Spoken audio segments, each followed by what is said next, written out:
Let's look further now at some of the polls we've been seeing day after day about The Voice in particular. Simon Welsh, the director at RedBridge Group, joins us live now, as he does every week. Simon, great to see you. First of all, you've done some interesting focus groups this week, but I want to ask you about what you flagged with us last week, and that was support for The Voice continuing to slide. And we saw the published raw numbers in polls earlier this week.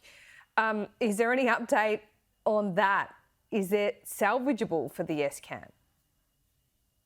Yeah, thanks, Laura. It's certainly worrisome for the Yes camp. You know, at some point the trend is the trend, and the trend ain't good at the moment. I think, you know, in our own most recent poll, we sort of put the Yes vote at about 44% and not hitting a majority in any state, but.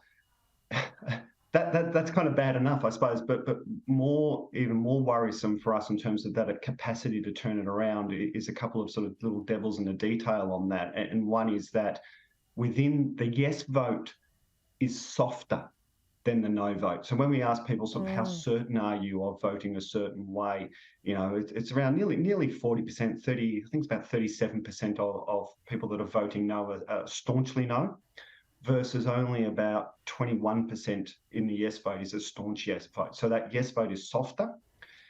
And then the other worrying thing is we do what we call a battle box, where we test messaging from both sides of the argument, you know, messaging that the campaigns are using.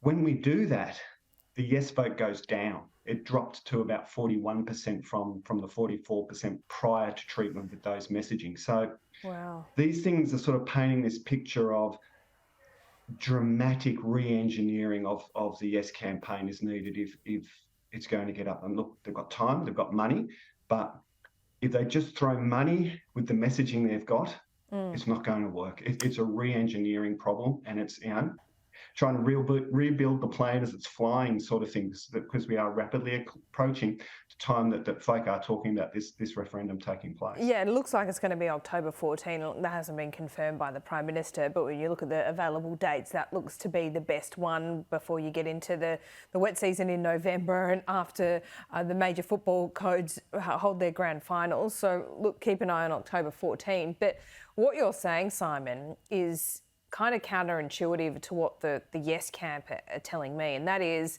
a lot of people don't know about it.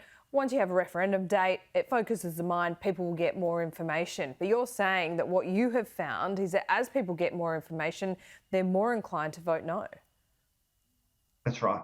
That's right. It's not just an awareness problem. There's a whole problem in itself just simply around awareness in the context of cost of living crisis, when people are focused on other issues, and you know, they're not small issues in people's lives right now, and you and I have talked about that sort of quite a bit.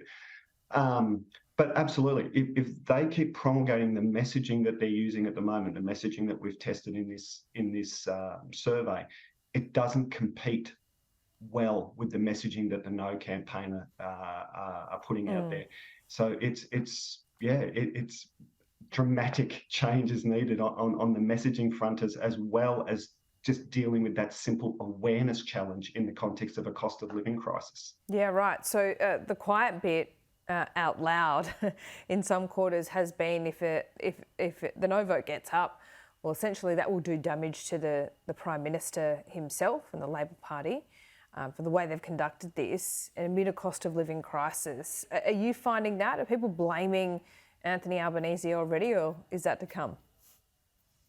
Yeah, not so much blaming the government already. I mean, there is particularly among sort of progressive votes, there is this idea of, well, you know, why don't we just get on and legislate it then? If things start to look bad, why don't we just legislate it?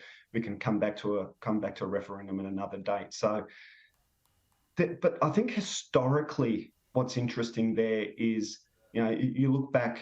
Bob Hawke was Prime Minister and lost numerous referenda, is that the plural, during his term, and it didn't seem to harm him electorally.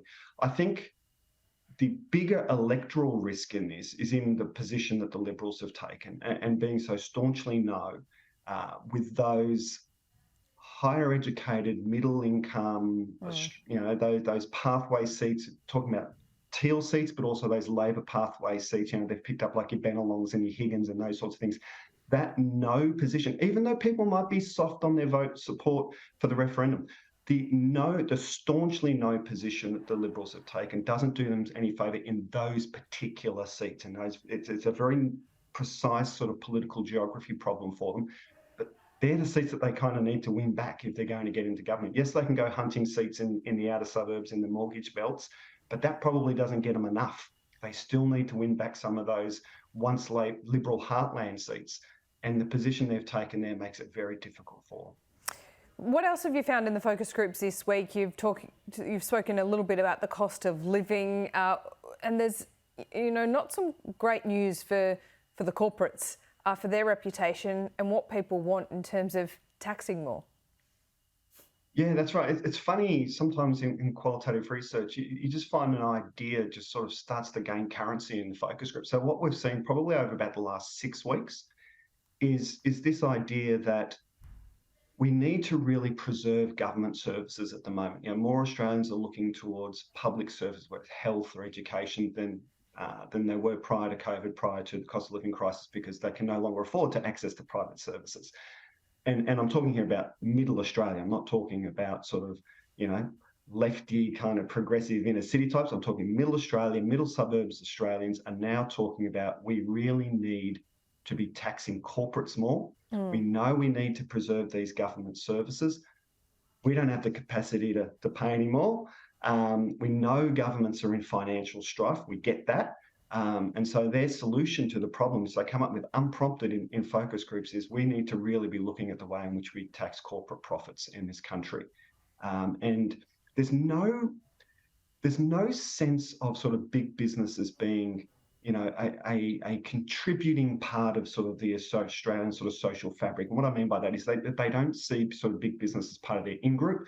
Big business is this other over here that sort of just sucks money out of people, doesn't put much back. So, if I was, my job was to be concerned about sort of the brand of big business in Australia or corporate Australia, I'd be really worried, because it's only a matter of time. The focus groups they're saying it to us, they're saying it to all sides, it's only a matter of time until the politicians start listening, if the focus groups keep saying it. So yeah, there's some real sort of antagonism, I suppose, between sort of middle Australia and corporate Australia, and it's playing out in this call for taxation.